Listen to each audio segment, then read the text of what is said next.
I'm sure he'll come back and join us soon. But yeah, Mr. Crow was just here.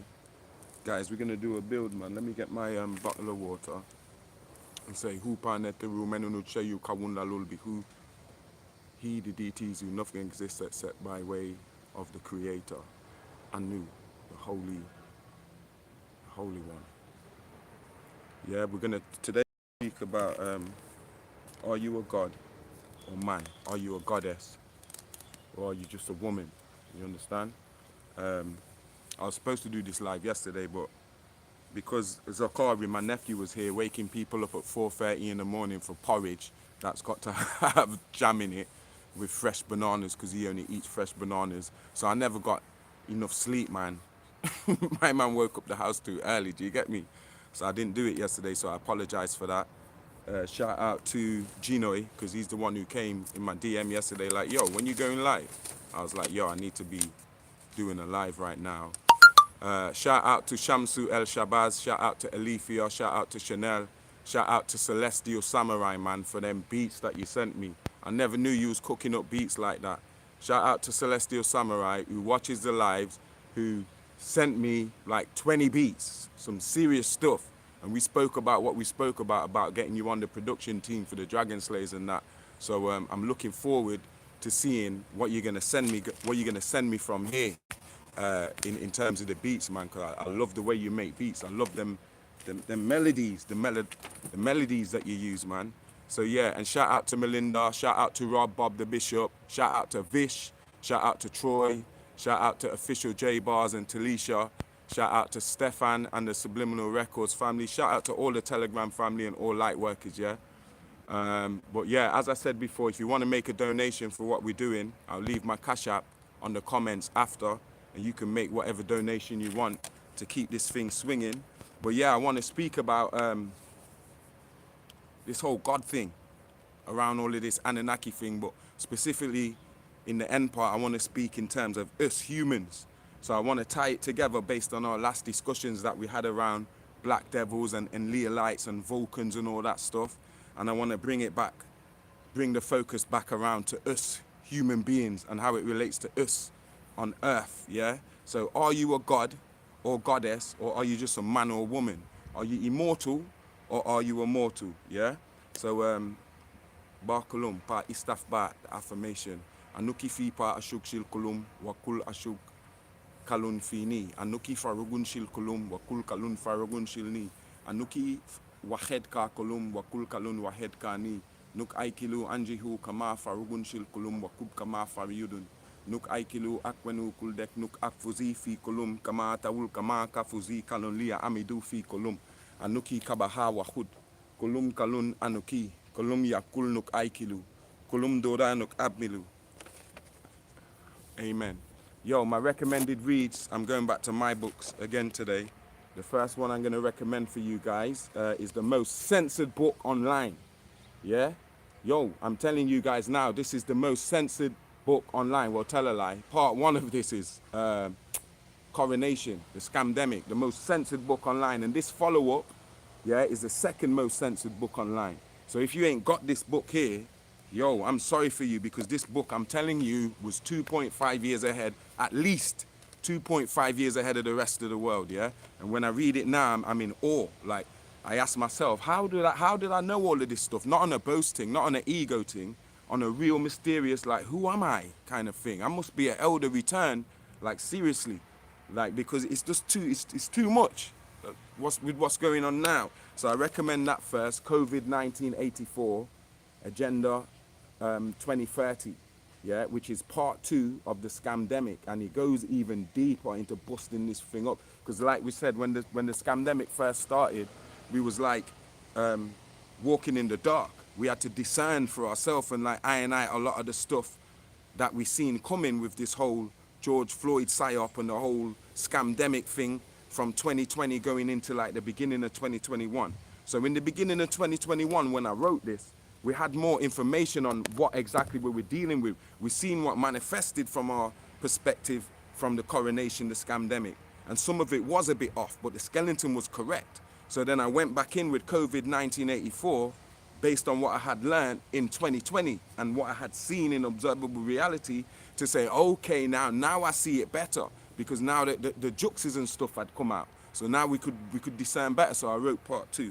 And then the second book that I'm going to recommend is What Side of History. As I said, we speak a lot about Anunnakis, about Atlantis, about Sumeria, about Kemet, you know what I mean, about American, the hiding of Central, South American and North American history. Basically, this book is about how we, as a bloodline, as a genetic strain, yeah, we didn't originate on Earth. We're actually older than the Earth and older than the sun. So human beings, organic human beings, have a cosmic origin that goes way beyond what I presented in Treasures in the Sand. So this, What Side of History, the Supernatural Origins of Man, will be the second book that I recommend, because based on the discussions we've been having about all these Enlilites and Vulcans and stuff, that's where I was going with that. A lot of the stuff that's coming out now with Young Elder and Rod Hayes, it's like my job was to put it in books. So I don't know why, but it seems to be like I get the information early, like before it becomes in the public forum where everybody's talking about it. Like I might be talking about it a year before and decide to put it in books, and people sleep on it. And then people like Rod Hayes and Young Pharaoh and Isis Wisdom and other people that is more, you know what I mean, of this, like content creators and stuff, they come and confirm the shit. So I think I'm for the readers. Do you understand what I'm saying? I think I'm supposed to be putting this information in books, and that's why I'm privileged, gratitude, to be getting certain information to be able to put in these books, that when certain characters come out, my readers can make the link one time. They're like, yo, this guy, you understand? It just clicks. It's a dot connector for them. They don't have to do much to link the dots for themselves. Let's put it like that. So yeah, I'll leave the Cash App tag on my comments for anyone who wants to contribute to the thing, because let me tell you this, the best way you can bring abundance to yourself is by giving. And the more that we give, the more that we receive. And the things that we value, if we give into that, not only pay our attention, but pay our support, whether it's finance or comments or liking and sharing, the more we support each other in what we're doing, then the powerfuler it will get. Like, you understand what I'm saying? Like, because it's a one order thing, a one family thing. Do you get me? Shout out to More Lions, Nottingham family, one order, yeah? So yeah, are you a God, divine, immortal, yeah, in your essence, in your genetics, or are you simply just a mortal? What the Bible speaks about with Adamites, like earthlings, you just like humans, like you bought into that, yeah? When we go back to our ancient culture, beautiful organic ancient culture, whether in the Eastern Hemisphere or the Western Hemisphere, it's all based on morals and accountability, to the point where we don't need religions.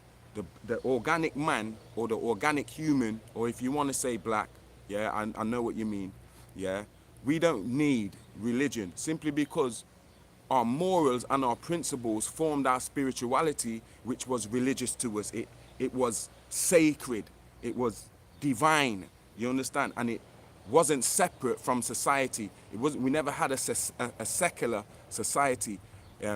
Our whole culture was based on you being accountable for yourself and nobody being able to account for your sins other than you. You have to take accountability for your thoughts and for your actions, you understand? That means your intentions also, because your intentions purify your actions. That was a whole culture for us. There was a whole spiritual system built up around that, so that we could progress as a society and expand in consciousness, okay? That ties into responsibility, your ability to respond when needed. Responsibility today is downplayed. Responsibility today, men flee from it, women flee from it, black men flee from it, black women flee from it. A responsibility that we have to ourselves, to love ourselves in the correct way and look after this avatar, this vessel. So a lot of us skip the responsibility that we have to love ourselves and look after our anatomy and look after our mind, body and soul, and we put other people, we look after them before we look after ourselves. And a lot of the time, empaths suffer from that. It comes to the point where you're spending more time looking after other people and trying to wake up other people and trying to fix other people, when really you should be fixing yourself and expanding yourself so that you can be better to everybody around you. So that's a responsibility that you have to yourself. Other people ain't responsible for loving you. Like, we're out here looking for soulmates.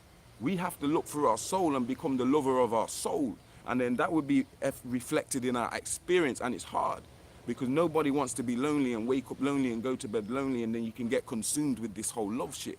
But love is the most natural default, and it's free. Yeah, we shouldn't be looking for love anywhere. Love is all around us. Love is in these bees behind me that's not stinging me in the neck while I'm sitting in their space. Love is in the crow that comes and keeps cawing every time I go live and that. Love is in all of these buildings here. Food, music, you know, forgiveness. Love is all around. It's free, man. It's abundant. So once we start looking for love, we've disconnected from the abundance of love. Now love is not abundant for us, so we're putting ourselves in a trap. We are responsible for loving ourselves first and foremost, not somebody else, not your wife or your husband or your partner or your bit on the side. You're responsible for loving you. Do you understand? And you're responsible for your family. You're responsible for your friends. I'm talking about so that your family can prosper, so that your family can multiply, so that your family can progress and be happy in their incarnation in life. And that goes for your friends too. And then it expands out to the community, and then it expands out to the entire earth, and then it expands out into the cosmos. Because remember, charity begins at home, and home is where the heart is, but your heart should be in self-love. So really, that's the start of charity, self-love. And then in your household, with your siblings and your parents or whoever's around you, and expand into your family and into your soul family, and more into the earth and into the whole cosmos. Do you understand? But charity begins at home. That's why they say that. Do they not say that? You understand? And so when we're dealing with this God thing out here, talking about various information and spitting various information, we got to make sure that our integrity is our integrity is solid. We got to make sure that if we have, like, I come from a dysfunctional family, so there's always arguments in the family, people falling out, this one fighting that one, or one member of the family goes and fights a member of some other family, but that family is a friend of our family. Like, I'm forever dealing with these issues, parental issues, siblings, no, not siblings, me and my siblings are quite good, but you know what I'm talking about, the normal dysfunctional family dynamics, you understand? So if we're out here speaking all this God stuff and that, we got to make sure that we don't get caught up in all of that stuff there, like tied into, you know, oh, I don't speak to this person, because we gotta be above and beyond all of this, like, low vibrational, lower self, family dynamics, dysfunctionalism kind of stuff is what I'm trying to say, yeah? And we got to use discernment in our families to figure out who's who, yeah? Because as we said, when we go back to that, the live Black Skins, White Mask, and how I talked about how the devil and Enlil and them are very clever, yeah? The Draconians and Enlil and them, because what they managed to do was, after they created their people, and we're going to get to these people, they tied themselves into our bloodlines. They mixed us, they married our women, they married our men, you understand? So that it's mixed into our genetics. So now we're all crossed up. Like, there could be people in our family who's got more of that genetics than this genetics. Do you see what I'm saying? So it shows in their actions, it shows in their traits, it shows in the way how they interact with people, yeah? You got to discern who is who in your family, because everyone's not the same just because you all come from the same family. Like, each person is a different mix of genetics from our whole genetic history. So two people in the same family could have completely different natures because they have a complete different set of mix. And the genetics are all related, but it's a different mix. They got that mix in their bag, and they got this mix in their bag. When Mother Nature does this with genetics, what you get is what you get. Do you understand what I'm saying? That's why you get certain people being called black sheeps and stuff, because they may get certain more genes than a certain type of other gene, yeah? So you got to discern in your family, and I kid you not, you've got black devils in your family, we all have. There's no family out here, carbonated, menelated family, that can say, oh, well, my family is fully perfect. There's no black devils or no druggies or no... there's something in your family. They're mixed into all of our shit. They've tied into our vine. This is what it's called in the Bible, tying into the vine, okay? Now, Enlil, as we spoke about before, the son of the Most High Anu, was meant to be the heir because he's the son of Anu and Antum or Ja and Jala. So he's a full blood Anunnaki, but he wasn't Anu's firstborn son. The firstborn son was Enki. We've established this many times, and Enki wasn't a full-blooded Anunnaki. He was half reptilian, and we're going to get into his reptilian side, which I haven't clarified to the fullest in my lives. You understand?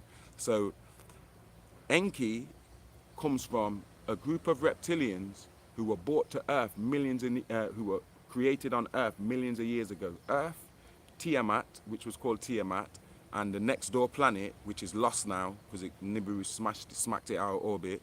The next planet to Earth was Maldek. And on them two planets, reptilian beings were made. If you go back to the Anunnaki Dissected Live, we speak about the first war and the second war, so you can get all the details without me having to go back into it. But the reptilians were actually created right here on Earth, all different species of them, before they even reached the Dracos constellation and stuff. They were created on Earth, do you understand? And this is over 66 billion years ago. So the first natives of Tiamat or Gia is reptilians, and not all of them look like human-looking snakes. Some of them got to the point by mixing with other species like the Rizikian Anunnaki. They got to the point where they actually look humanoid. They look like any humanoid black person. They might have a little pointy ears or whatever, but they look like any melanated, carbonated person, but they're reptilians. They have reptilian genetics. So these beings, they lived on Earth long before the Anunnaki came here. I'm talking about in the form of the Anunnaki story they give you 450,000 years ago. Enki came down and splashed down in the Persian Gulf. Anunnakis had been here many times before that. And there had already been projects running on Earth before this project that the Muzungu keep focusing you on when they're giving you this Lulu Amelu project of the Anunnaki. I'm going to tie it all together for you and show you how it ties into the Bible and how it ties into us today, yeah? So there was already beings, aquatic reptilian beings. So these reptilian beings lived in the water, yeah? So some people depict them as fish beings. Some people, fish humanoid beings. Some people depict them as like reptilian beings. But they are reptilian, but because they're aquatic, they're associated with fishes sometimes, yeah, like all that Dagan stuff in West Africa with the mermen and mermaid and stuff, okay? So they had beings on Earth, reptilian beings, created by the Anunnaki. This is before the Enki and all of them. This is way before Enki and all of them. The Anunnaki been coming here way before Enki and them. Remember this? The Anu we're talking about now is the 9th Anu, like you're saying, the 9th Prime Minister. So if we go back to the first and the second and the third, they already been coming here signing contracts and creating different species and certain things like that, okay? So on Earth, they already had a reptilian species, humanoid species that was living on Earth. Enki's mother is one of them humanoid species that was living on Earth. So when they had a contract with these beings on Earth that they was going to bring certain different reptilians and other species here and use this planet as planet Blue Rock, because after the first war with the insectoids, they figured out we're going to have to find a way for all these species and all these beings to live together. Even now, it's going to boil down to this cosmos. We're going to have to come up with an agreement, a solution for all beings to live and exist together. Some are going to have to ascend to higher realms. Some are going to stay in this realm. Some may go lower. Do you understand? But that's what this Earth realm was, Project Blue Rock. So when you're making contracts, as I've told you guys before, it's not simply like humans do by signing a paper. It involves that, yes, but it's more about mixing the blood so that we can stop any war, because now the bloods are mixed. So if we continue fighting, we're killing each other because we've got a common denominator now. We've got a common link. So once Anu and them start making contracts, that means you have to send over one of your females and we'll send over one of our females, and now we'll become one family and we'll sign this contract on it. So now these are the terms of the agreement. Do you understand what I'm saying? So we had that running on Earth with Project Blue Rock, with 23 different species of aliens signed into this project, including reptilians. Enki's mother and them reptilians were the native reptilians of this planet, which means Enki as her son and the son of Anu is the rightful master of Earth. That's why his name's Enki, Lord Earth or Master of Earth. Do you see what I'm saying? And so the first humans that came out of these reptilian humanoid beings, because you got to understand, when you look at sperm, it's a tadpole. We've got reptilian genetics in us. They hide that by just telling you the word mammal. and make you associate mammal with chimpanzees and warm-blooded animals and stuff. But really the human comes from a reptilian genetics. And the first humans that came from, and let me make note, these reptilians on the planet, like I said many times in many lives, I'll have to stress this again so y'all don't forget it. Not all reptilians are evil or disagreeable, and we'll get to the difference between agreeable and disagreeable too. Most reptilians are not disagreeable. Many reptilians are herbivores, like turtles and tortoises. They don't eat meat. They're not this aggressive alpha draconian, which is actually a crossbreed, a hybrid with bird beings and shit. That's why some of them niggas got wings. You understand? They're different. They're aggressive, they're a different type of reptilian, yeah? But most reptilians are, they don't operate like that. They are part of the galactic, and some of them look humanoid like me and you. Sorry, that was the wind. Some of them look humanoid like me and you, yeah? And some of them, hold on, why did it do that? See, they're always trying to mess up my lives, I don't get it.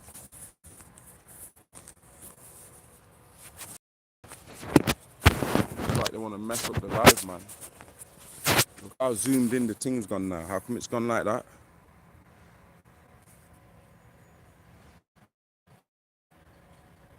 Look how zoomed in it's gone.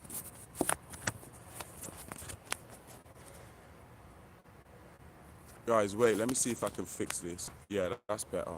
See, they're just trying to sabotage my man all the time. That was the wind, that weren't them, but I'm just saying, it's like they took the opportunity to make the camera go funny in that. Yeah, so where was I?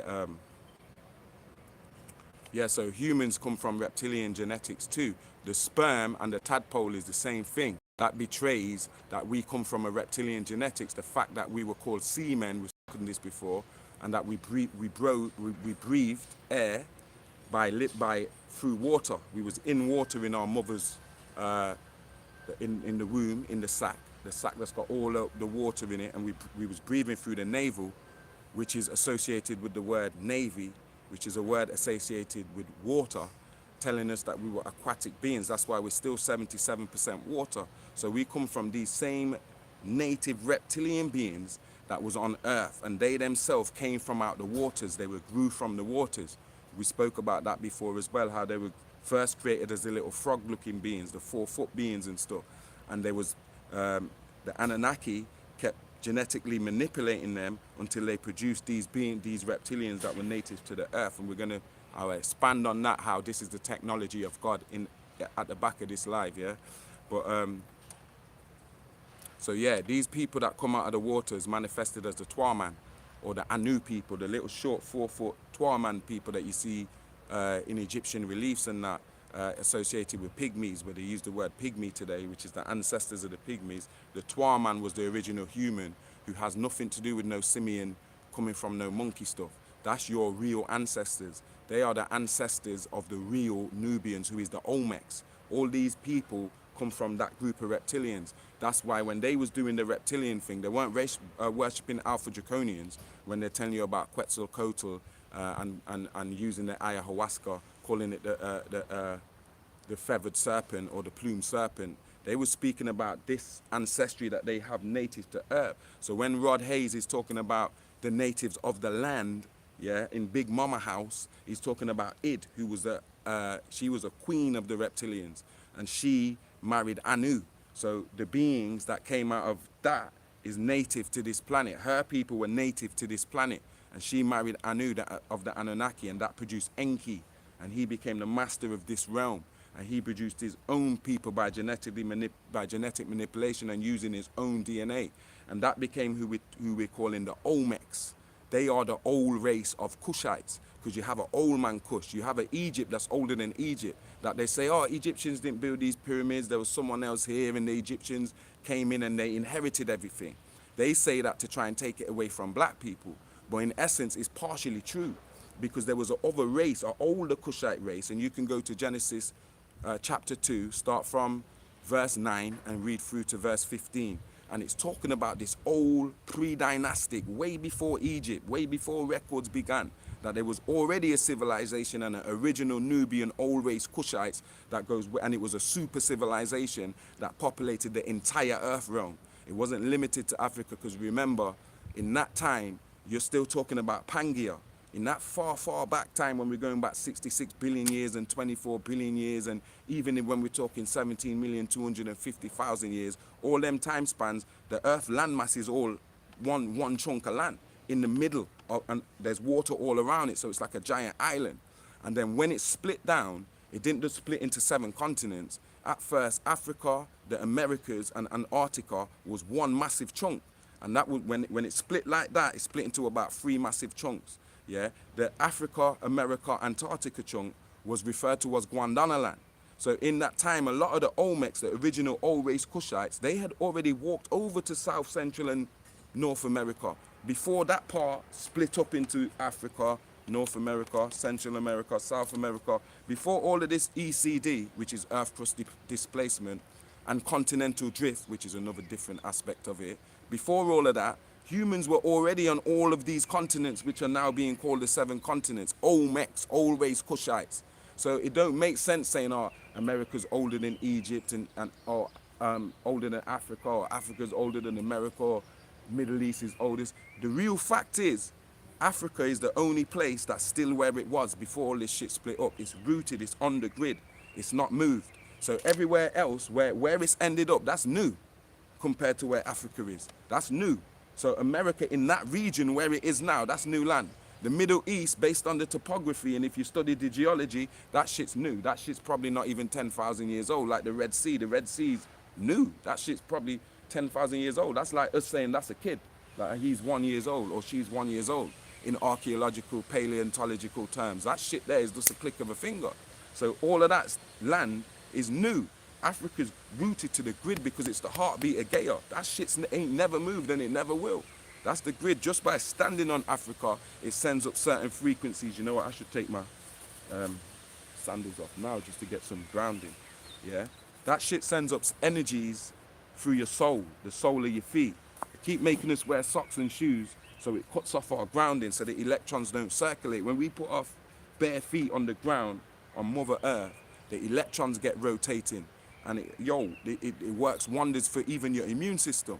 You know what I mean? As to why they want us locked down and not walking around in nature barefoot and shit, wearing all these shoes and cutting off your things and all of that. Bullshit.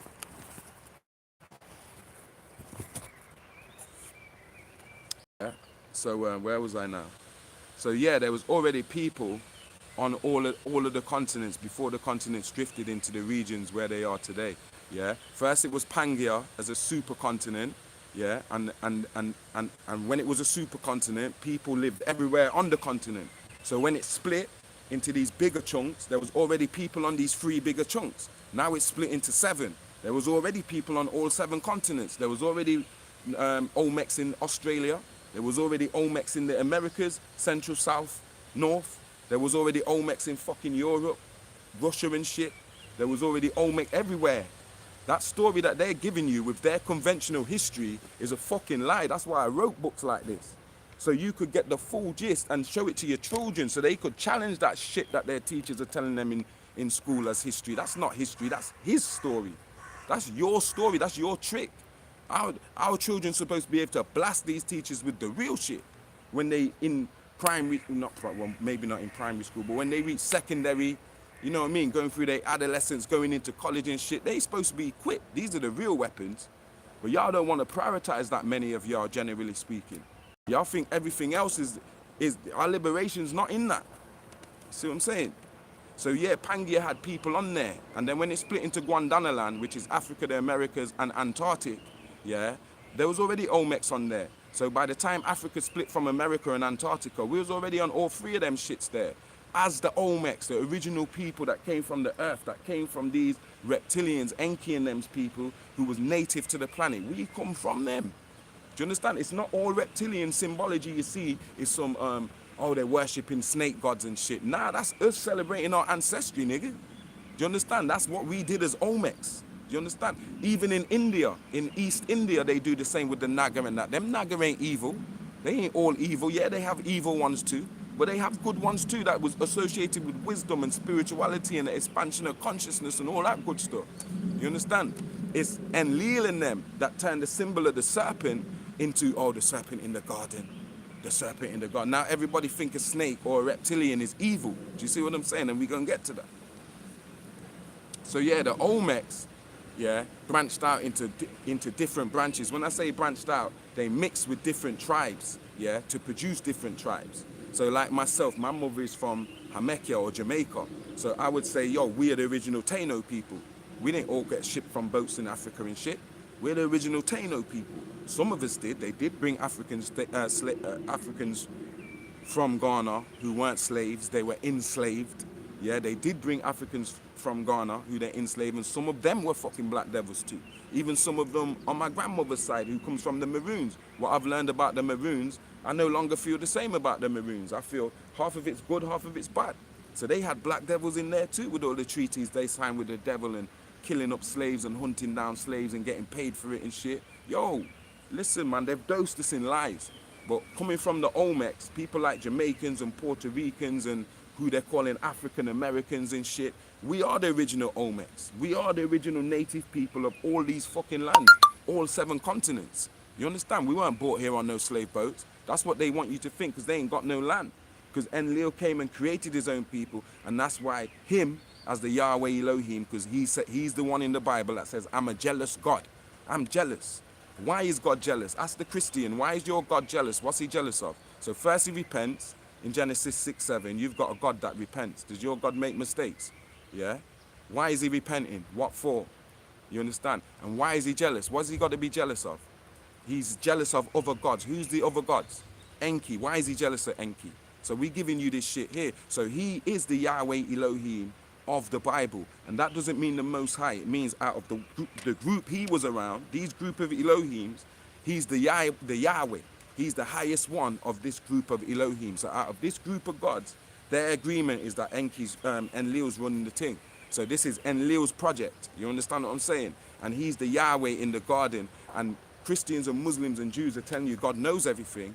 But this God in the Bible and the Quran and stuff, he don't know where Adam and Eve is. So he's come in the garden and he don't know everything. Because he's having to ask, where are you?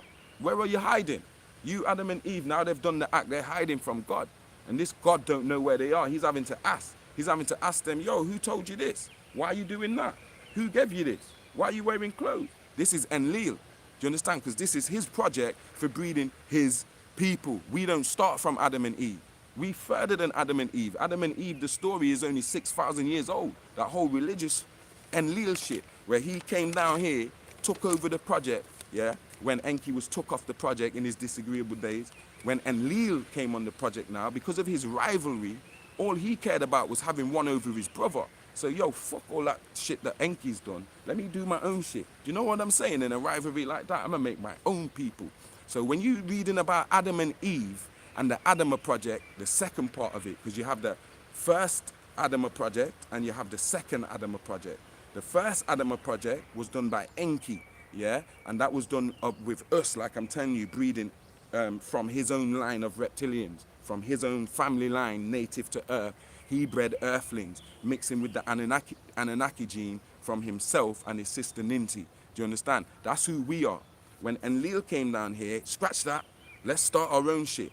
And he started his own project. He was the one who was controlling the own project. So that Adam and Eve shit is him trying to make his people, and I'm talking about black people, I'm not talking about white people alone. He making black people that he can send in and infiltrate Enki's people so he can take over the thing. So these are the black devils that we're talking about that look like us, but they ain't us. That you hear man like Rod Hayes keep stressing to you and the young elder, yeah?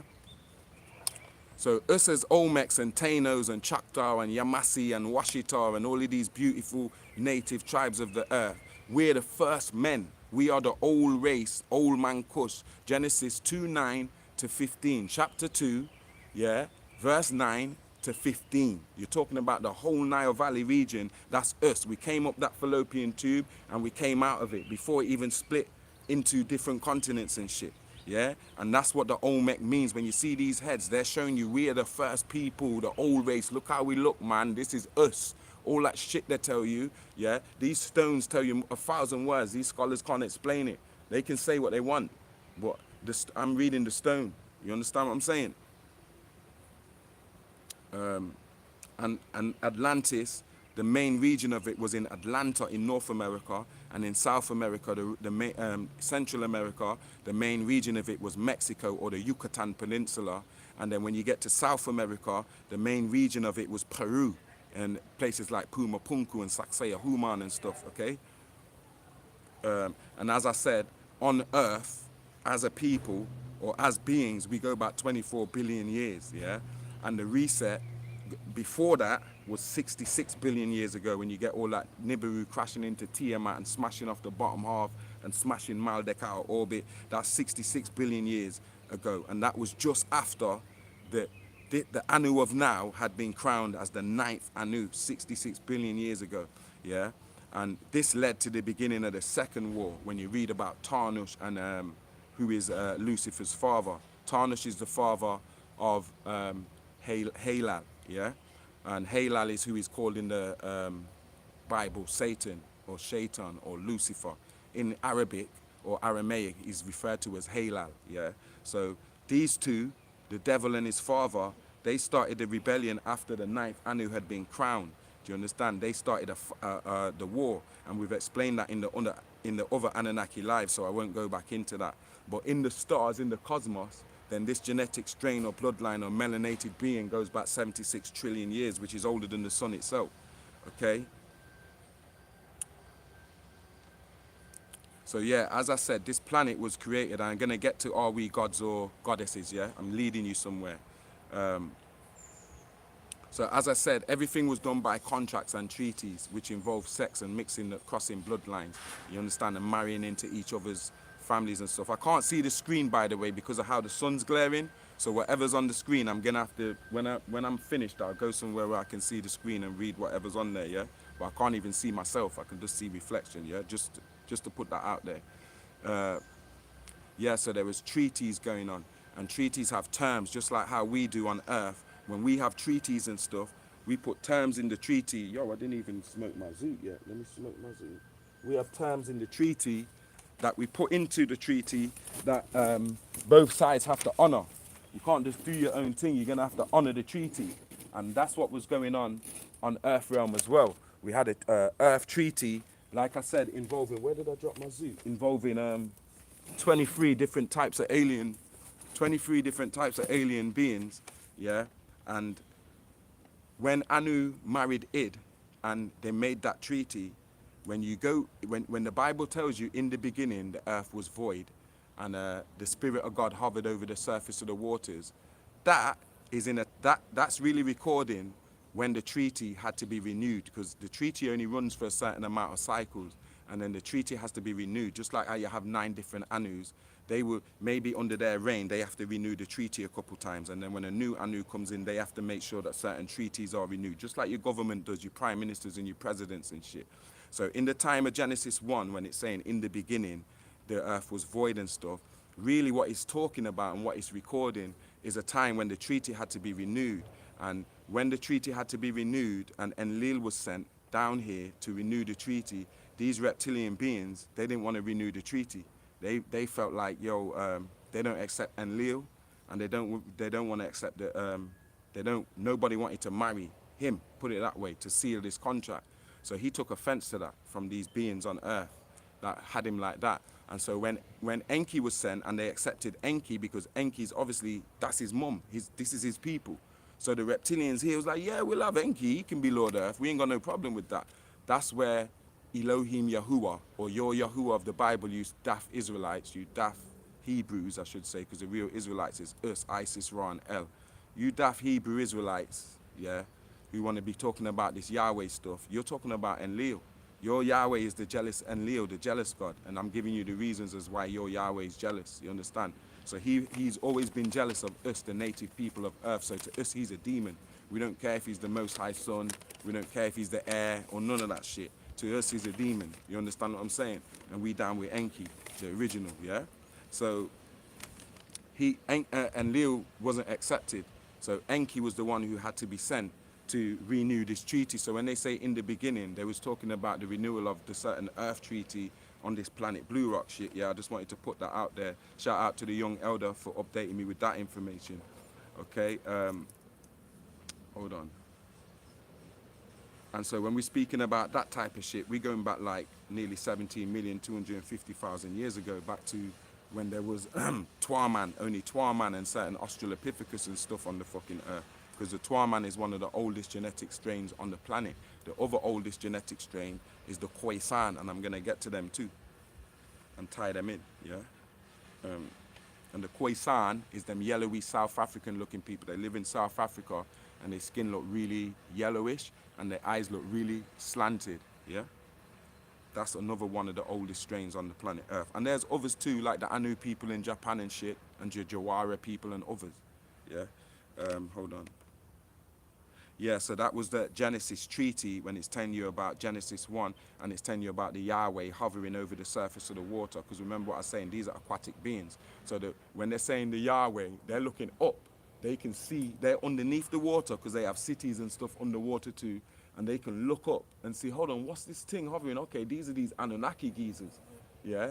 One of them came down here before and breeded with our queen and rare. You understand? Because Enki don't live with these guys. Enki lives with the Anunnaki, but he's half these guys. You see what I'm saying? They probably heard of him. You understand what I'm saying? So now somebody's giving you that story. Ask your pastor, who's writing that story in the beginning was, who's seen this shit? They're saying that God hovered over the surface of the water and the earth was void and shit. You understand? Who is that writing that?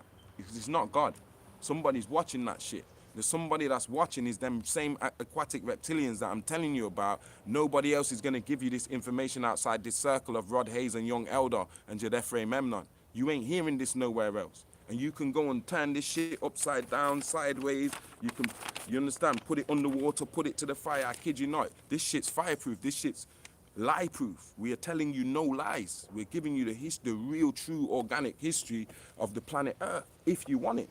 If you want to keep listening and assuming when you hear Mzungu saying this and if that and this theory, this and that theory, that's totally up to you. I'm only here to give you the information. What you do with it, that's totally up to you, man. That's not even my business. Let me light my spliff here. Notice lately I've been starting the lies without lighting my spliff. Maybe I'll get to a point soon where I won't even need a spliff. Right, where was I? And I feel better now I've took my shoes off. I actually do feel more grounded. Well, my sandals, now I've took my sandals off, I feel more grounded, like just standing on the floor. I'm going to go for a walk in the park after this before I go gym. Where am I? Yeah, so that treaty in Genesis is showing you that was an Anunnaki treaty that the Anunnakis had with the native reptilians on Earth. This is Genesis 1, yeah? So this is way before Enki comes down here 450,000 years ago. They make you think that 450,000 years ago Anunnaki story is the first time ever that Anunnaki ever came to Earth, which is bullshit. That was when they needed to come back to Earth because they know gold was here. This Earth, this planet is very important because of the abundance of water, which is life, and the abundance of resources, gold and everything else. That's why it was called Tiamat, maiden of life, which was a reptilian aquatic planet, 3 times the size of what it is now. Do you understand?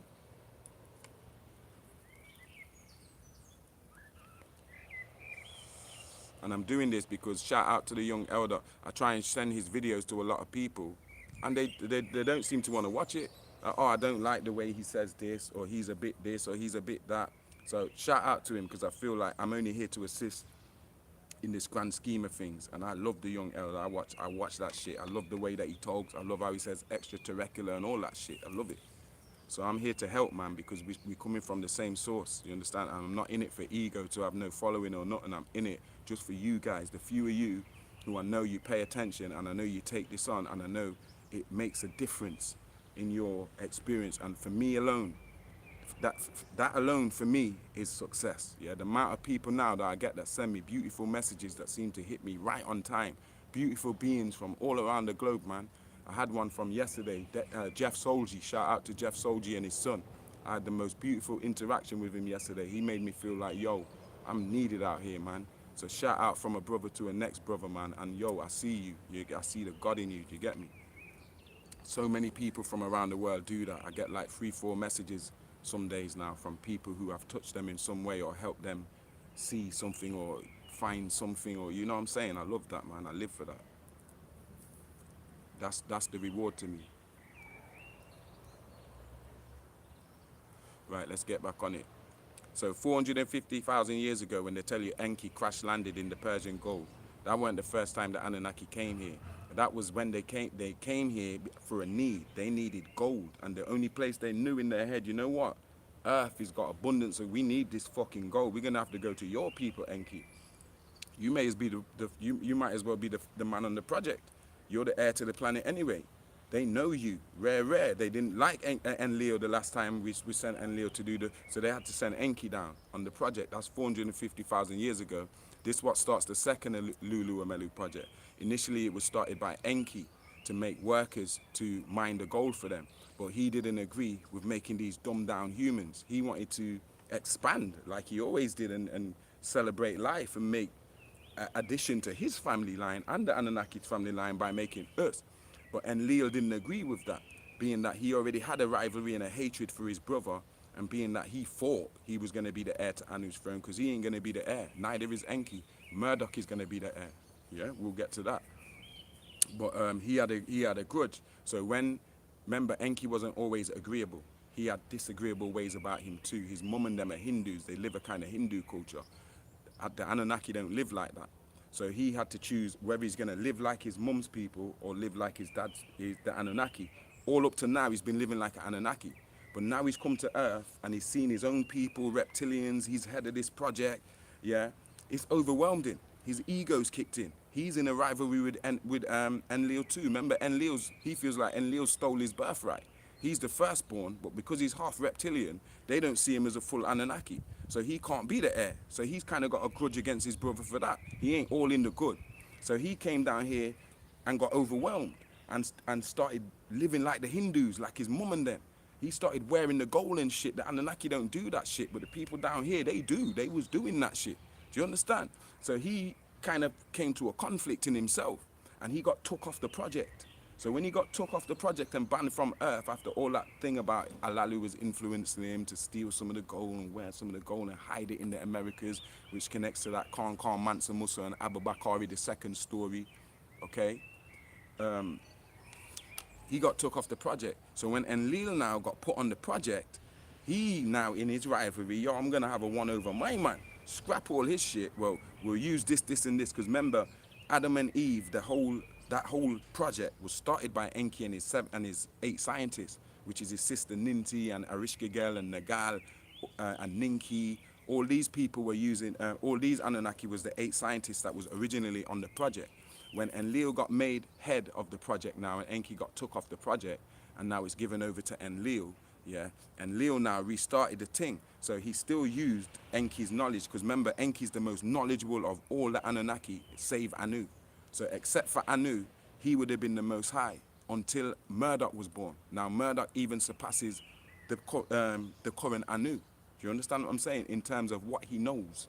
So he's going to be the next most high when that competition comes again. No one ain't going to fuck with my man. And he's the son of Enki. Do you see what I'm saying? Enki and Damkina, or Enki and Ninki. Yeah? But anyway, and Leo used Cadman and Nekeba to breed down into what's called the Hindu, or the Asiatic black man earthling, by using different Hindus and different strain. He bred down till you get what they're calling the Asiatic black man, and them Hindu-y looking black people. Some of them have 9 Eva too. Don't get it twisted. They look like us, but they're not us. But he bred his own people who is not us. And I'm not going to sit here and say we're superior, because I don't believe in that shit. But they definitely not superior. Yeah, they not fucking us. And they don't have the attributes that we have. They don't have the same nature. They don't operate like us. Because Enlil is not Enki. So he don't have the knowledge to produce these humans like Enki did and Ninti did. You understand? So that's what Project Blue Rock, that's what was going on Earth when they give you that Genesis story.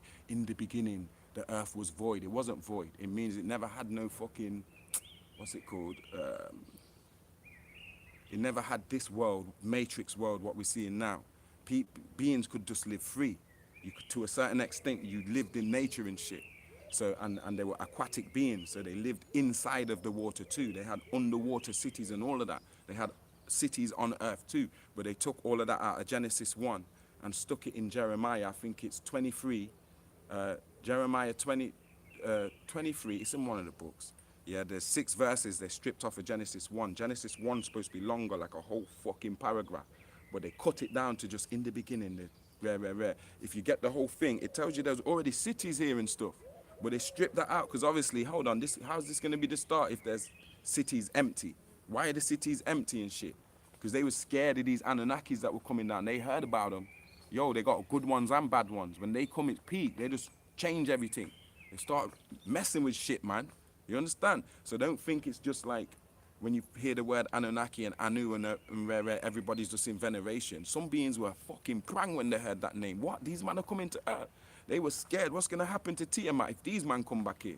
These men come back here, they could just revamp the whole shit.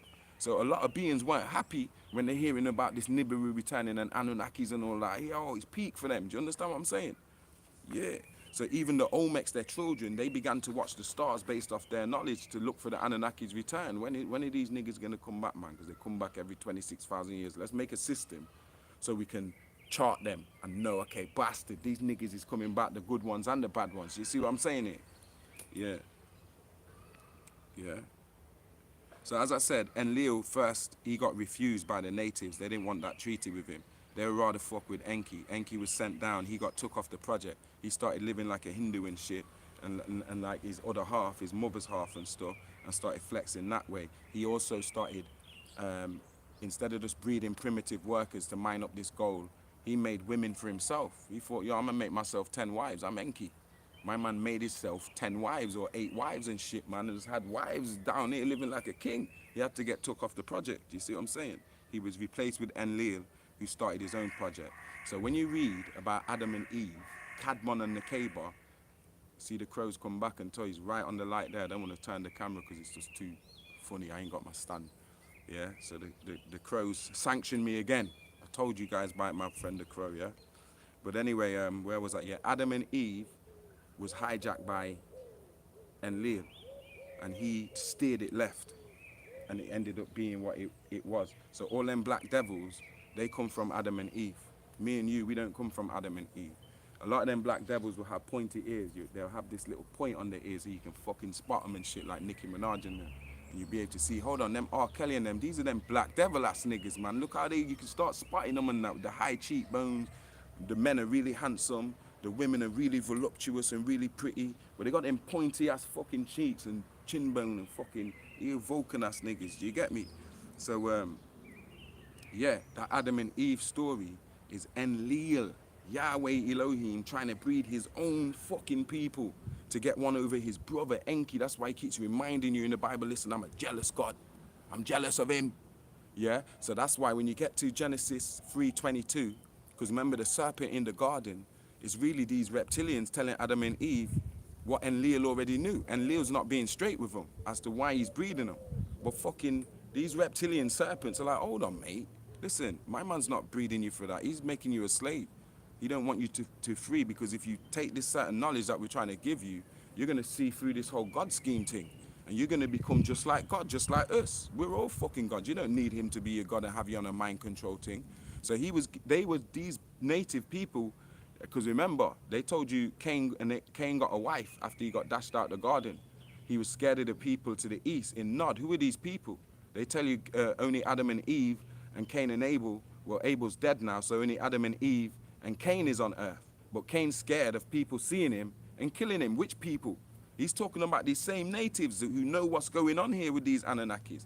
They was telling Eve. They was telling Eve, yo, and Adam, this Enlil dude, nah, man, he's no good. He's got an agenda. Y'all are slaves. Y'all are mind control. So that's why in the Bible or in Abrahamic scriptures, the serpent is depicted as evil. Before we get to any Abrahamism, whether Hebrew Israelites, Tism, Mosesism, or Christians, Catholics, Vatican with their fucking Christism, or Mohammedan, Arab, Muslims, Turks with their fucking Mohammedism. You understand? Before all of that, the snake was associated with wisdom. That's it. It had nothing to do with no evil. It weren't associated with evil. Even though ancient people knew about Alpha Draconians and all of that, they never associated the image of the snake with no fucking evil. The Alpha Draconian reptilian is known as the dragon. That's different. That's a different type of reptilian because that was crossbred with the bird beings who are older than the reptilian beings.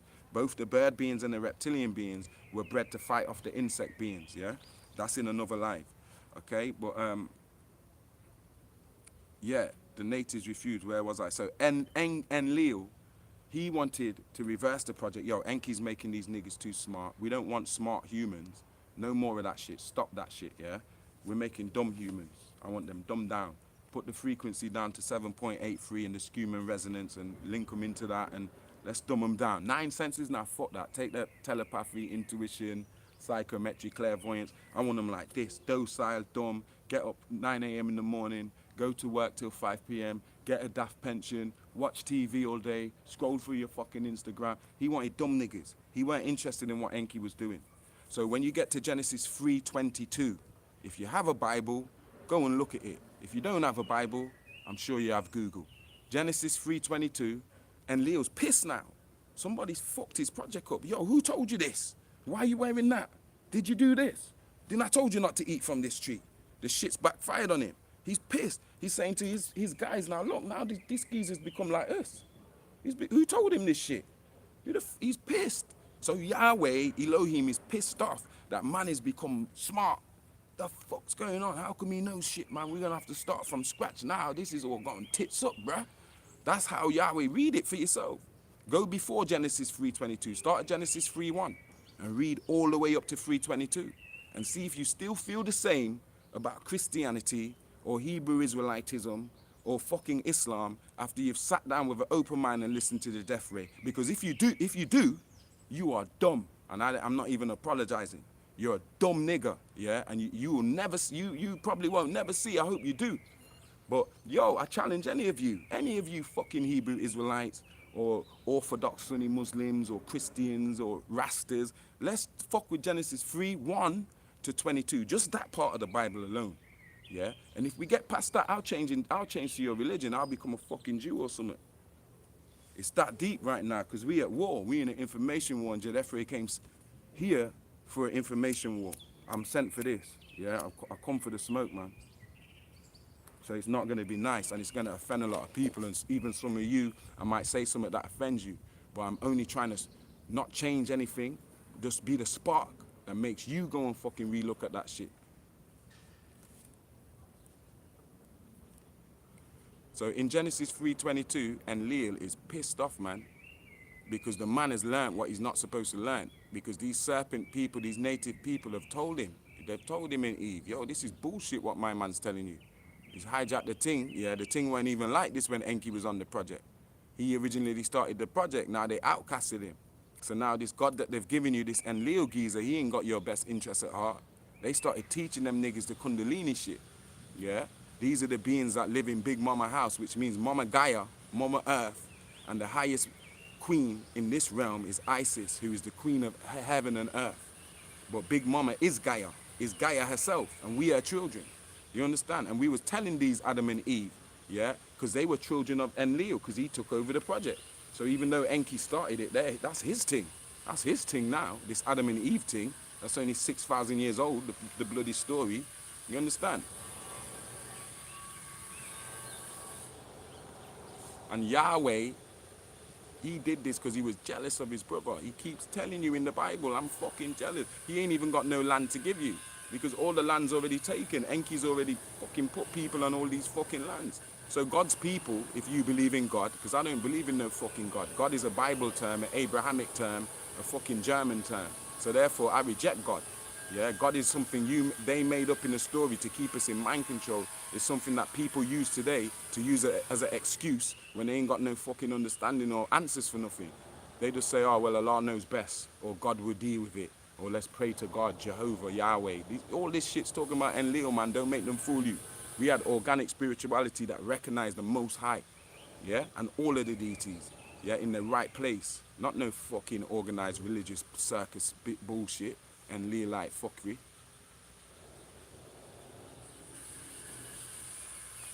So now you have a new lens to read Genesis 3. It starts was, and the serpent was the most subtle being that God ever made. So you can see that in two ways. You can see it as Enlil saying, yo, I hate them fucking native Enki's people, you know, them serpents, they're subtle, smart bastards. Or you can see it the other way from outside, the Most High saying, you know what, the Alpha Draconian, the dragon, yeah, rare. But right now, my lens is seeing it from, that's Enlil saying that. And he's talking about the agreeable reptilians that was already on Earth, because they kind of like a thorn in the side for what he wants to do with his Adama project and breed his own dumbed down race. They're going to be the ones that can stop him from doing that. So he's casting them in a bad light, and that makes more sense with this whole serpent thing that Abraham's done with the serpent image. Well, Abrahamism has done with the serpent image, right? Yo, this is a powerful live, you know, because I just had this thought saying, yo, this is powerful shit that you're saying. I'm happy with how I'm getting this across, so I hope you guys are happy too, because this is serious notes that I'm sharing with you here. Remember, I'm a student just like you are. I'm not trying to be here sat down like I know everything, but I put the work in, I know what I speak, and I speak what I know. That's enough for me to crush most of these niggas out here acting like what they're not. Yeah, and I know I'm kind of confrontational, but I have to be, because I feel like I'm in an information war. So I'm not here to be nice and make you feel happy and have fucking fairies floating out the sky and shit. I'm about to tell you, this whole shit about to blow up. Yeah, not on a doom and gloom thing, but on a thing where we have to remove what's been going on for the last 6,000 years. It's inevitable. War has to happen for that to fucking come to pass, because we ain't smart enough to know we don't even need war. Yeah, because we truly don't. We could think all this shit away. But humans are so dumb, they won't even act, or they won't even stop watching fucking BBC or whatever. They're so in a sleep right now, especially in America, how everything's centered on America. That it's like it's impossible. Like we have to go to war. Certain people are just half a dead. Do you understand? It's just not going to happen anyway else. I can't see it anyway. So maybe that's why I come across like this. And if I do apologize for that. Because I don't mean to like put you off guard and make you feel like, bastard, this guy's always, it's not that. I'm just irritated that people don't do more with this information that I'm giving them. Do you understand what I'm saying? It frustrates me sometimes. So sometimes it might come across in the way I'm putting it across, but that's not my intention, okay? Is what I'm trying to say. So he was trying to breed his own dumbed down line. We can see these ninjas right now, man. The shit's come together, man. This is motherfucking apocalypse. Do you understand? The veil has been removed and it's still being removed. So more and more with every day, the light of the sun's hitting us more and exposing these shadow beings, man. They can't hide no more. They seeing through their whole story right now. We could go in any church. No pastor could stand against this. None of them. Not even the great Ray Higgins if he decided to try and stand against this. There's no Muslim that can stand against what Jedefre is saying here. That's why you won't find them niggas in my fucking comments. You understand? Them niggas will skip this shit over. Only a daft one will challenge me to, and I'm not even about debating or nothing. But yo, if you're so about your stuff, you can't be allowing me to say this stuff if you're a Hebrew Israelite. You're supposed to have a rebuttal that crashes Jedefre Memnon, that shows people that, yo, he's chatting shit, Yahweh's for real. Hey, you get me? Fucking Christians supposed to be the same, and Muslims. They don't want this smoke because they ain't even done the research for themselves. You understand what I'm saying? They trying to police you with shit that they don't even understand. You understand? So they can't come up with none of them spells. Them old fucking 6,000-year-old spells from the lunar cycle. Nigga, we in the golden sun cycle. Yeah, all that shit is dissolving right now in these UV rays. I'm spitting UV rays to people. That's what we doing. So that's his project, and that's why Genesis 3:22, God says that. You've got new lens to look at Genesis from 3:1 all the way to fucking 22. From 3:1 to 16, he's telling you about this serpent seed that he's breeding. And this God is disagreeable to us, because listen to what God's saying. He's not saying the devil put enmity between this seed and that seed. He's saying, me, God, I'm going to put enmity. So I'm going to put evil. I'm going to put confusion, hate, beef between your seed and her seed. Just because you disobeyed, I'm pissed off with you lot. Yo, I'm going to put enmity. This is Genesis 3:16, yeah? Chapter 3, verse 16. He's spitting. That's like when someone's spitting venom at you. Yo, you fucked up, yeah? So now I'm going to put beef between you and her. You fucking... That's Enlil. That's your fucking God in the Bible. I'm jealous, yeah? You can't pray to that fucking God. And listen, when he's talking about contracts with Enlil, there's terms to the contract. He says, if you do this, I will be your God. I'm going to be your God, and I'm going to give you this land in Israel. And The real Israelites, which is the Afar people, the real Egyptians, that was their territory. We've been through that in Treasures in the Sand and stuff. Yeah, so they got pushed out by Enlil, and he gave that shit to his people, these black devils and they Ashkenazi pale-faced soldiers and shit. He gave it to them. He's the one that keeps promising them land because they don't have no fucking land. These people are alien to this fucking world. They not supposed to be here. This nigga tried to hijack the experiment and put himself in power. He tried to put himself as Anu. That's why a lot of people tell you that Enlil is the Most High. Even Sumerians, some of them used to worship him as the Most High. He is the fucking Anu. They don't care about Anu. Anu's somewhere in fucking heavens. He ain't around here. This nigga here, Enlil, he's the Most High. So a lot of people in ancient tablets depict Enlil as the fucking Most High, even over Anu. Do you see what I'm saying? This is how crazy this shit goes. When you go to different cultures, the Hittites, they might worship fucking Enlil as the Most High. Them white people over there, yo, he saved us, he empowered us, yeah, he's the Most High to rescue. Yahweh or Yahoo is what we call him. You understand? That's my man, the jealous God, Enlil.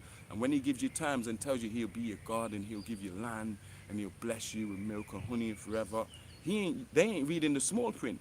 Because he's not telling you what happens if you don't follow the fucking terms. I think a few times he does. Says, yo, I'm gonna let your enemies come in and fucking rape you women and take you and you're gonna be fucking slaves. And yo, this is Enlil. Look at God with real eyes, man.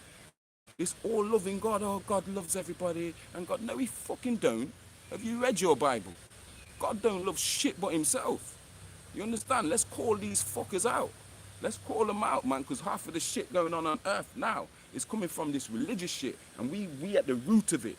Whether you're talking about fucking Hebrew Israelites, fucking Muslims, Christians, Buddhists, Jains, fucking whoever. This is the root of that shit. Do you understand? So let's call them out because they all stay on this story in their own way, their own version of it. It's the same fucking story. Do you understand?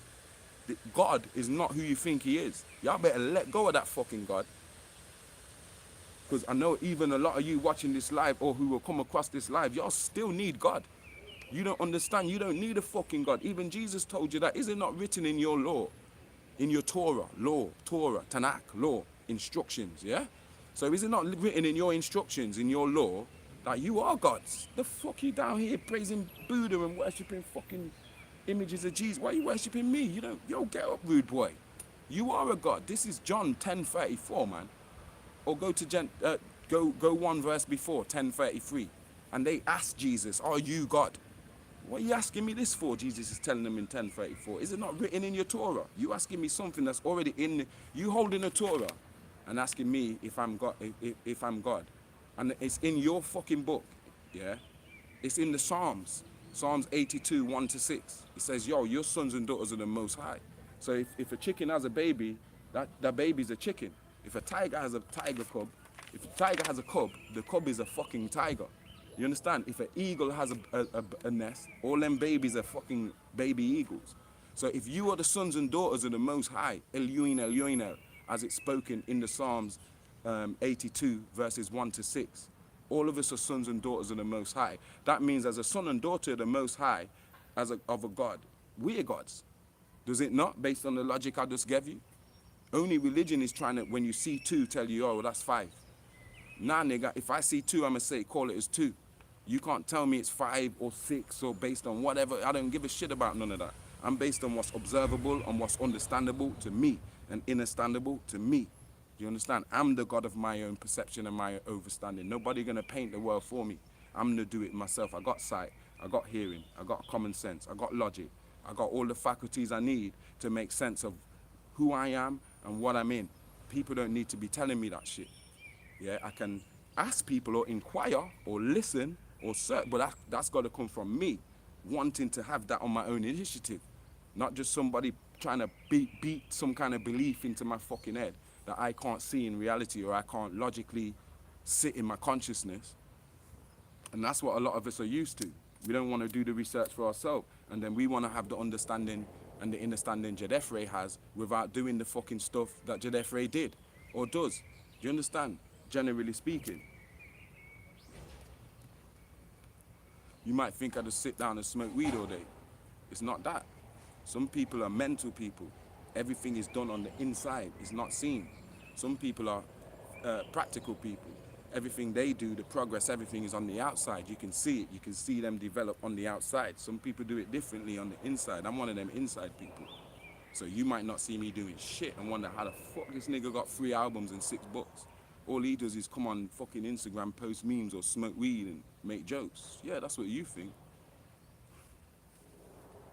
Let me get a drink of water, yeah, because I left it here on the step.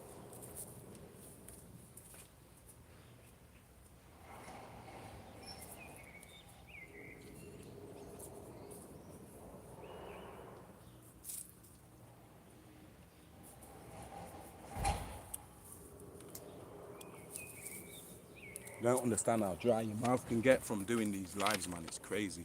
But anyway, let's jump back in, yeah, because I went on one of them Sagittarian tangents, didn't I? Let's finish this off because I reached down to halfway. I hope you guys are enjoying it. Still can't see the fucking screen. I don't care anyway. I've only come to just deliver this message. So where was I? Adam and Eve was Enlil, Yahweh. Enlil is Yahweh Elohim. Yahuwah Elohim, the head of that group that was on earth at that time that took over from Enki. Yeah? And there was 2 Adama projects. The first one was started even before Enki and them came down here.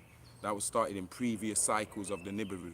You understand? Going back 17,250,000 years. You can get the full information in Treasures in the Sand in chapter 1. Yeah, Sacred Origins. And it goes into all of that shit within the first 18, 19 pages. Just so I can lay out Treasures in the Sand, I had to introduce you to the Anunnaki story just briefly.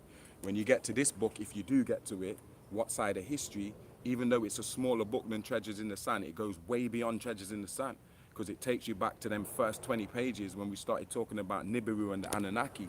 And then so that would take you beyond the Nile Valley and Egypt and shit, because remember, that's the restart, and take you back to the first men, Atlantis and Lemuria and shit. That's what we do in that book.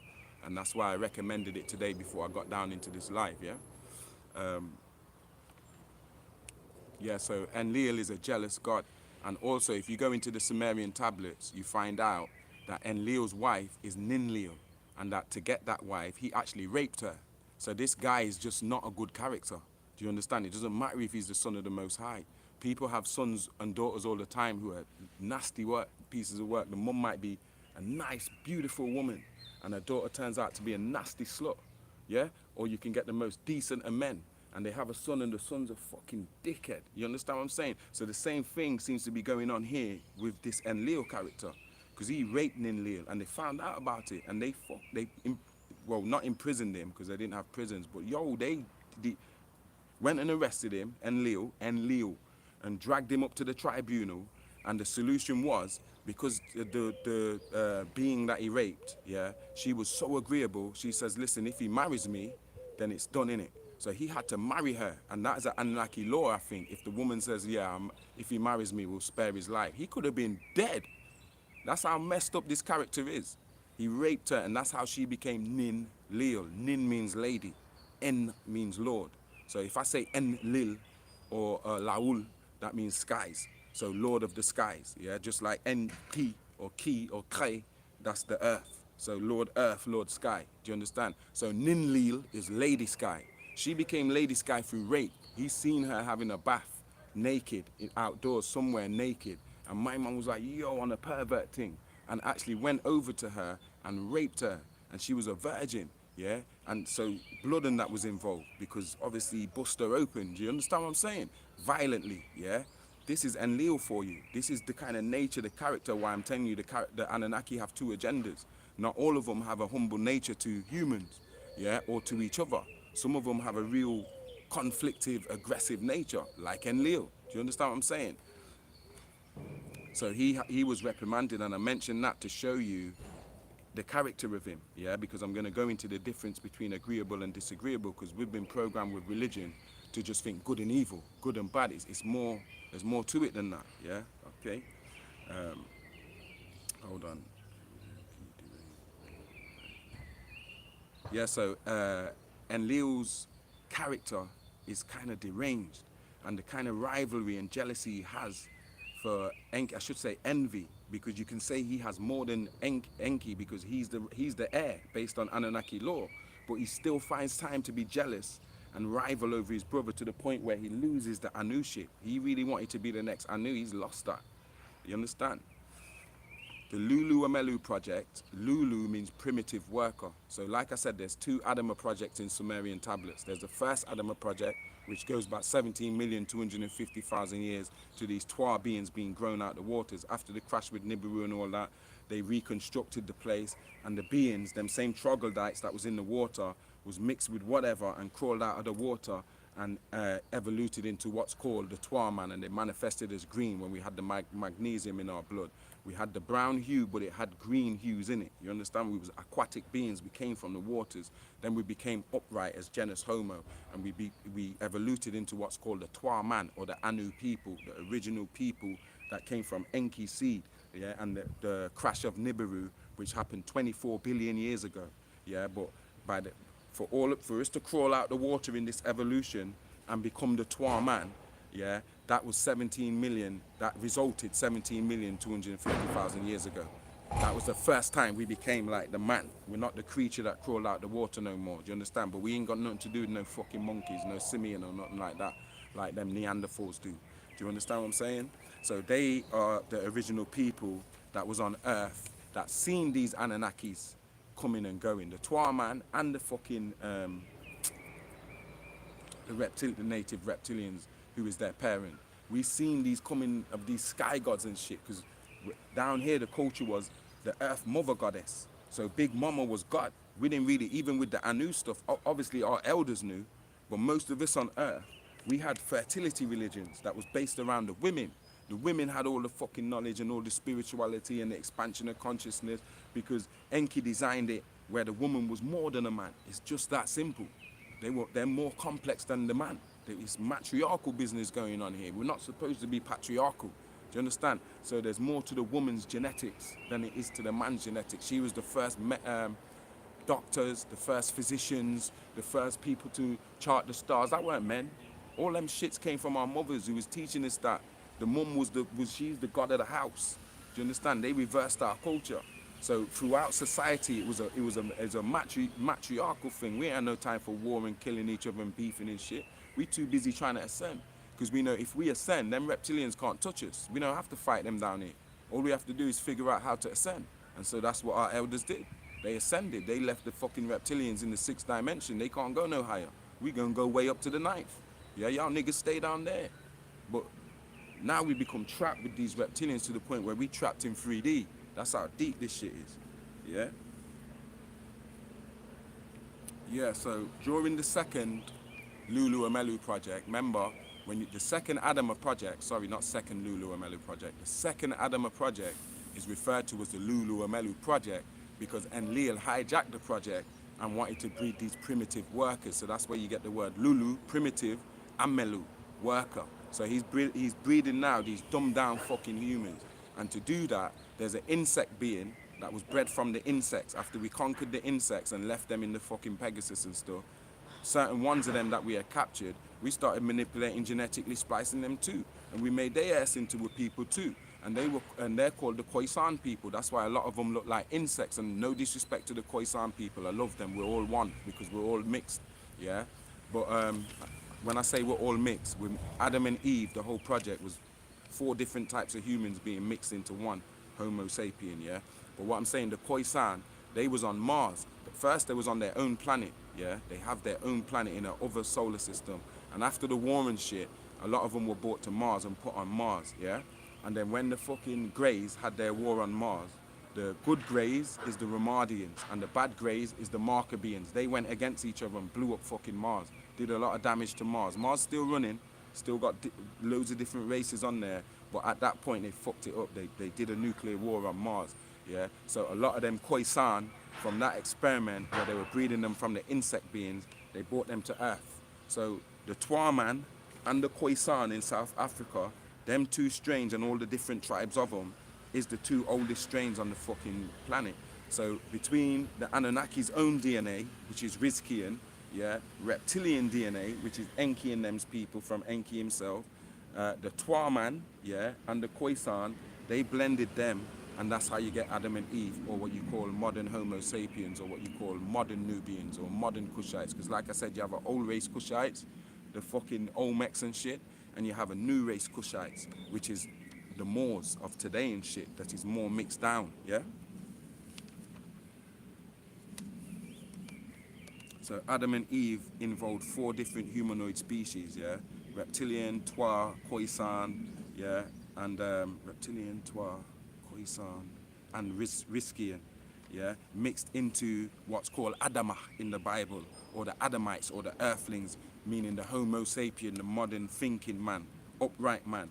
And we're not talking about the Tamahu, because remember also the Tamahu has 3 different types. You have the Aldebaran that comes from the Aldebaran star constellation, that's off-world Tamahu. You have here also what's called Halabian. Halabian is came from Yakub, and he's grafting of these same Aldebarans on Earth and grafted them into something else, which became Halabian or Hulub or Nordics, yeah. And then you have separately from that what's called Neanderthal, yeah, who mixed in with the black people, the Canaan story and shit. They mixed in with him. Yeah, that's a whole different species that come from the simian, that come from monkeys. There are 3 different types of Tamahu. They're not all the same. Do you see what I'm saying? Or Mozungu, if you want to use that word. I'm getting to the end, guys, I promise. Yeah, so my point is, we are not from Adam and Eve. We're older than Adam and Eve. Adam and Eve's story is the story of how these black devils came onto this earth realm, how the Enlil hijacked the project and bred his own dumbed down ass people onto the project. And then he, after his failed attempts to manipulate the project and that, he then made them into soldiers and paled them out and shit. And these soldiers, the black ones and the white ones, he used to enforce his agenda on this earth realm as to why this earth realm is the way that it is. Because he made pacts with Mother Hubbard, who was the chief scientist who created the insects and created the bird beings to fight the insects when the insects started multiplying too much. And then out of the bird beings, she created the reptilian beings, who were also created to fight the insects. If you look in the food chain of the earth, just like the young elder stressed, yeah, if you want to know about the cosmos, look at the earth and its creatures and its food chain. Who attacks who eats who. That's how it is in the cosmos, because all these beings, they have ancestors, or they are the ancestors of certain beings that live out in the fucking cosmos, that are more intelligent, that are sentient like me and you. Do you understand? Like I said, this is just a genetic Project Blue Rock. This is a genetic library, one of the few planets that has all these various different plants, all these various different creatures. Most planets only got like 2-3 species, 3-4 species, yeah? Planets like Earth, Venus, Mars, whether you want to believe these planets are real or it's flat Earth or whatever, I'm giving you the information as I receive it. All of them planets got various different beings on there. We're special planets right here, but when you get out of this region, most planets only got 2, 3, 4 fucking species on, whether it's tree or people. Do you see what I'm saying? Here is a special planet. There's a lot of different treaties and contracts that stop this planet from being hijacked, even though there've been attempts continuously to hijack the thing. There's too many interests here. There's too many beings guarding this earth and knowing what this earth is, and investing a whole existence in this earth project. You understand? They're never going to take this realm. All that shit they do to scare you, that's all propaganda. So they can trap you in their fucking net. Because at the end of the day, themselves and everybody they trap, they getting fucking wiped. So if you get caught up in this matrix and you get caught in part of their system, then there's no all-loving God that's going to come and fucking save you. Yeah, the God of the Bible is Enlil Ross. He don't give a shit. He's already showed you, he's made your enemies come in and kidnap you and fucking sell you all over the fucking shop just so he can give your land to other people. Why? Just because you don't want to do his dirty work. You probably said to him as your ancestors, we don't want to fuck with you. We know about Enki. So he's like, okay then. I told you the terms of the contract. Now the Babylonians are going to run up in here, my people, and they're going to kill up all your fucking women, kill up all your fucking men, rape your women, take your heirs back to our... So all that whole Sumeria shit, that became Enlil shit. That's why when you go to history, Invest in Treasures in the Sun, it's a great book. It will show you that these guys that keep coming from Mesopotamia, they black people, don't get it twisted. These are Enlil's black people. A lot of the time they come as what in war, like king this and king that from Sumeria and fucking Mesopotamia, and they ran up in Egypt, and the Assyrians and the Babylonians. These are Enlil's people running up in Egypt trying to impose themselves. And when they couldn't win like that, when we kicked they black ass, even the Hyksos, I already told you this, it weren't all white people. It was black people. They call themselves Heka Kasut.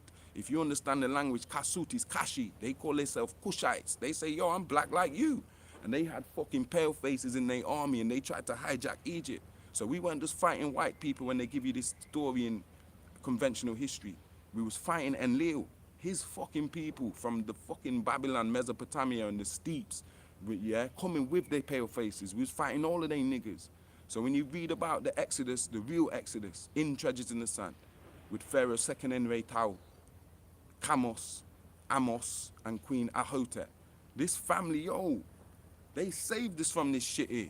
This family, yo, Dan, let me leave you to invest in Treasures in the Sand for yourself, man. Salute to the Hotep family, yeah. But yeah, so they were sending these Babylonians like Nebuchadnezzar. Who do you think he is? Do you think, we know he's black, but do you think he's one of us? He ain't one of us. These are Enlilites. They come in to smash down the Israelites' temple in Jerusalem. Remember what I said? All that area was, Egyptians lived there. Like, I'm talking about our people, old race Cushites. That's our area. We built up the temple in Jerusalem. We're Israel, Isis, Ra, and El. Not no Hebrews, no fucking Kushashu, pale faces and fucking black Zionists who came out fucking Enlil's projects and shit and come and inherit our fucking lands and then take our identity and tell you that they fucking Israelites and shit or Israelis today. You understand what I'm saying? These Asiatic black people, man, they imposters and they infiltrated our shit. Yeah, Enlil is their God. In the Bible, he's called Yahweh or Yahweh Elohim, the head of the Elohim or Adonia, Lord. Because people are locked in English, they're not going to be able to give you this shit Jedefre is giving you. Because I'm giving you from the Aramaic Hebrew. When I'm giving you these words like Adonai, you understand, and Elohim, and Netchert, write these words down and Google it or research it and you'll see. I'm not giving you no snake oil right here. You understand? I'm not giving you no fucking snake oil. What I'm giving you is the anti-venom for this snake bite that the world's been put under. You should, when you hear the name Jedefre, you should associate that name with anti-venom. Like what they give you if a snake bite your ass. They rush you to the hospital and they give you a fucking shot of anti-venom to save you. Because your heart about to fucking cut off. Your fucking vessels is closing. Jedefre is the fucking antidote that you need. You need that fucking serum from all this Christian poison and fucking Hebrew poison and fucking racist poison and history and science and fucking philosophy. All of it is poison. They send niggas like us to fight in this war.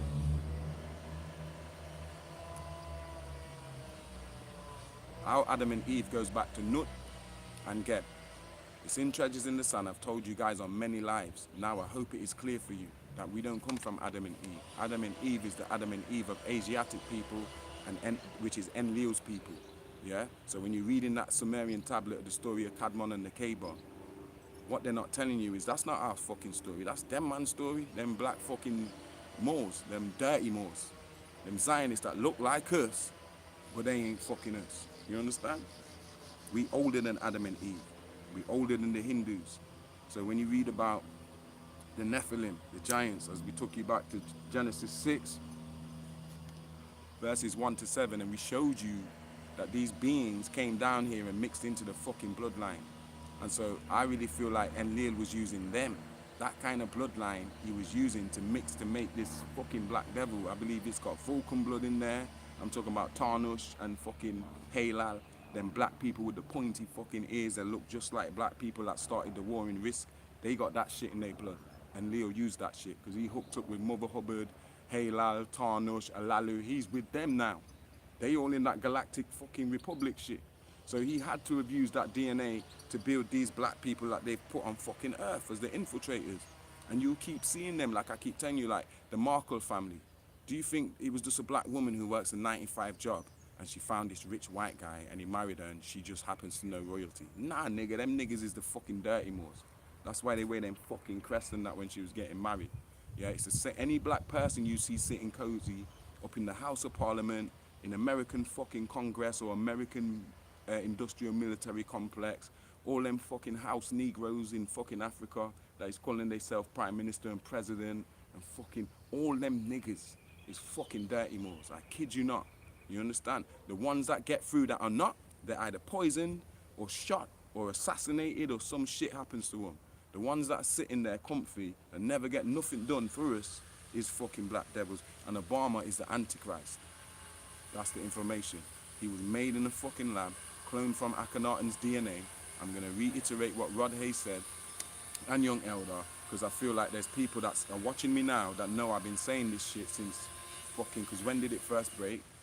I'm sure it was about 2015 or 2014, somewhere around there, maybe 2016.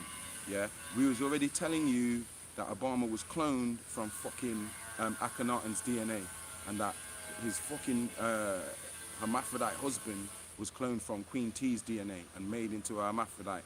And a lot of these stars, we were telling you, like the Little Waynes and the Gucci Man, these mummies that they find in Kemet and all over the place in America and stuff, they bring back Tupac.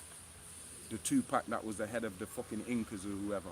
Yeah, they manipulate that cloner dude and they tweak it. Like they say, okay, let's make him gay, or let's make him homosexual, or let's make him a bit deranged.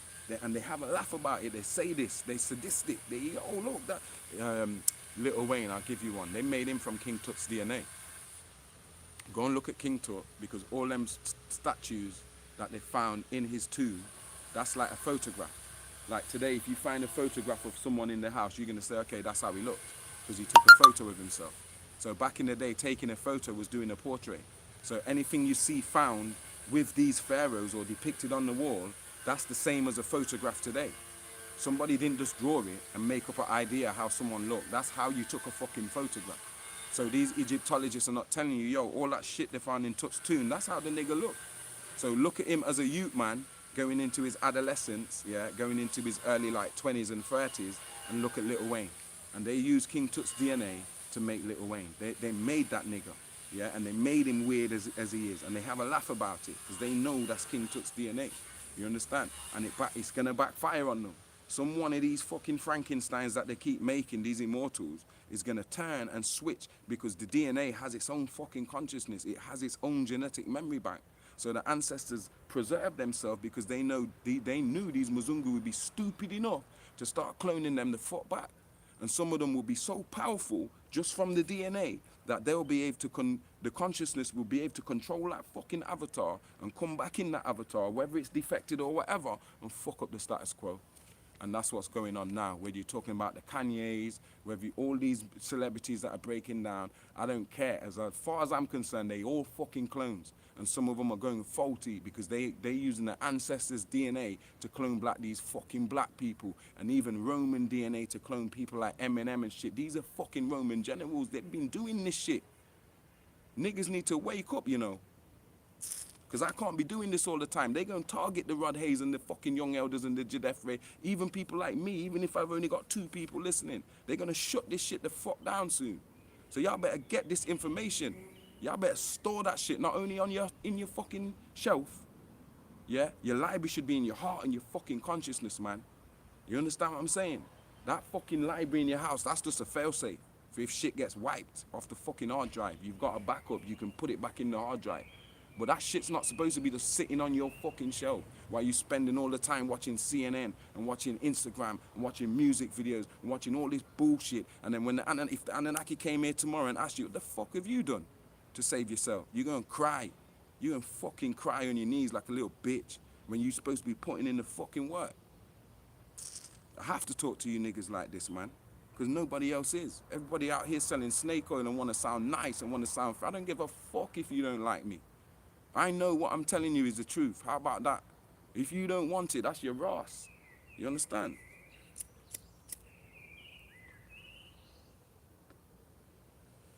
Yeah?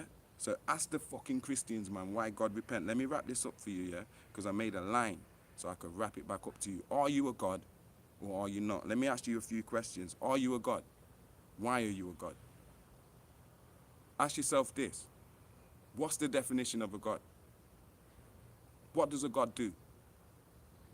Do you do that? Are you the fucking definition of that? I'll give you a definition. God shows and proves. God shows and proves to the point where his actions speak for itself, or her actions speak for themselves. They don't even have to tell you what they're doing. You can fucking see, you know what? That woman there is blessed, if you want to use the word blessed. You know that's a spell word, but just for clarity, we'll take the spell off, yeah? Yo, that woman's nice. That woman's, you understand, divine. Or that man there, he's such a community. You'll see in the deeds, in the fruits. You understand? Because God shows and proves. The goddess shows and proves. The way they interact with people, the way they make people feel, the way they come to people and leave people feeling better or in a better position than when they first met these people. That's a real basic description of God for me. All that other shit's religious. You understand? You want to control the wind and control. Yo, that shit's a myth. A God to me is somebody who has a positive influence by showing and proving that they are a vessel of the force, if we want to use the word God. That force of divinity, that force of love, unconditional love and empathy and expansion and abundance, and that shit pours through them. It's like Rod Hayes said when he said, if you take a plastic bag and fill it with water and you stick it with bare pins on it, all of the water that's coming out, that's each of us. We're vessels, yeah? All the holes are the vessels like our bodies, yeah? But the water coming out of it is the same one consciousness. It's the same water coming out all these holes. All of us have the same consciousness coming out of us. We are the fucking holes. The consciousness is the most high. The consciousness is the ethereal, the light part, the light being inside of us. That is what has to show and prove itself, yeah? Let's go deeper. Define what a God is by definition for yourself.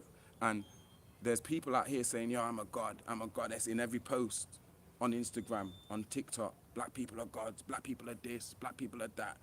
So your definition of God, yeah, if black people are gods, you are your definition of God. So if you're a bum, meaning that you don't have no way to generate income, or you don't have no ambition, or you don't have no plan, or you don't have no control of your situation or life or providing or nothing, then that's your definition of a God. You saying you're a God. God, that's not my definition of a God. Do you see what I'm saying? You can't just claim it. I'm trying to make sense here. Let me try and say it again. You have to claim it by actualization. God is something that you actualize. You realize God in yourself, in the seat of consciousness. And then you actualize this God force by your intentions, your thoughts, which influence your deeds. You start making a difference around you because you're a vessel now. You're vesseling this force of God. Do you see what I'm saying? It's an actualization that shows and proves itself. It's not just a case of you claiming it. Claiming you're a God, that's just like claiming I'm a fucking hippo or a fucking somebody who's transgender, who started off as a man, now they're claiming they're a woman. You understand? It may not be true, but that's nothing. You have to actualize this shit. So it speaks for itself. You don't even have to tell people. You don't even have to claim it. People will put that on you. That you must be a God from what you're doing, because the way these children interact with you, or the way that people gravitate to you, or you understand what I'm saying? Like, we've got it twisted out here, yeah? And a lot of us are claiming gods when we're trying to live in a victim mentality. Like, God, by definition, can never be a fucking victim. So if you living in a victim mind state and a victim mentality, and you don't have a growth mind state, you don't have a God mind state, if you look at your life and be honest with yourself, there's nothing about you that says anything about you a goddess. You ain't no goddess. You live on benefits. I'm not talking about any of you. I'm generalizing some of these people that are using this term so loosely without actualization and the responsibility and accountability of the word. You can't just claim the fucking word and live in your yard on benefits and don't never aspire or inspire others. Or, you understand what I'm saying? That's bullshit. That's you kidding yourself. That's you not being honest with yourself, or you got some kind of twisted concept of what a god or goddess is. Because if you're a god or goddess, you can't be no victim. You can't be a victim of this system. You can't be a victim of circumstance. You can't be a victim of religions. If you are, then you must be one of them weak gods, puny gods. The Hulk said it in the Marvel, yo, puny gods. He grabbed Loki and whacked him in the floor and said, yo, what kind of puny gods are these? That's how I feel. Do you understand what I'm saying? Because everybody out here saying they gods and we goddesses, and there's not many people that are actualizing that shit. There's not many people I can say, you know what, I'm inspired when I hear this person say that because I see this, yeah? So they don't even have to say that because I'm inspired by what? See, I try and inspire people. If I'm doing music, it's not just to inspire me. If I'm doing music, there's maybe 20 people, yo, that's just as hype as I am and getting just as much from this shit as I am. They leaving with the shit I'm leaving with. Men and women, children, older ones, white people, black people. I'm making an impact on all of them. Because that's my intention. Do you understand what I'm saying? I'm trying to show and prove that I'm a vessel for the God force. That's why I do lives. That's why I do music. That's why I write books. Do you understand? Because I'm an actualized, active force of God. I'm not sitting down here passive, claim.